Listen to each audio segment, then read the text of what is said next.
right? You're writing something, you pause, and you wonder, should I use between or among?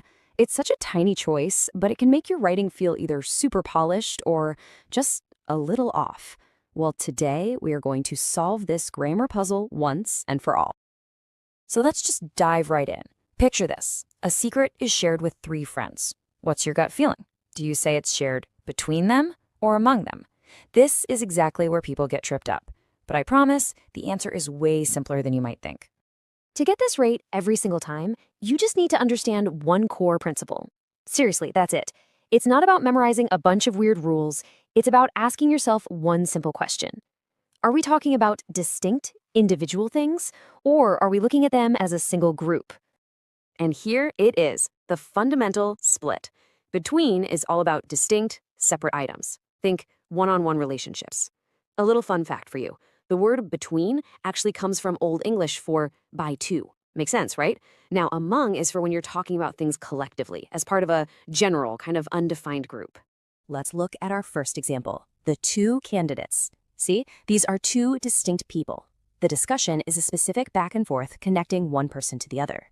That direct, one-to-one link makes between the absolute perfect choice here. Now, let's flip it. The members. This word immediately makes you think of a group, right? Three or more people. And the decision isn't being passed from one specific person to another. It's being spread out within that whole collective.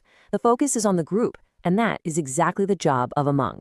Okay, so if the rule is that simple, two versus a group, why do we still get confused? Well, it's because the English language just loves to bend its own rules. And this is a classic case of that happening in real time. So here's the twist. In everyday speech, or maybe in a news headline, you'll often see between used for more than two distinct items. Something like a treaty between France, Spain, and Italy. And you know what? That's generally okay these days. But, and this is a big but, in more formal situations like academic writing, sticking to that classic rule is still the gold standard. And that's really where all the confusion comes from. It's this clash between casual, modern use and strict formal expectations. So how do we get it right every time without overthinking it? Let's just ditch the guesswork completely. I'm going to give you a super simple two-step framework you can use for anything, whether you're sending a quick email or writing a formal paper. Here's how it works. Step 1 is easy. Just count the elements.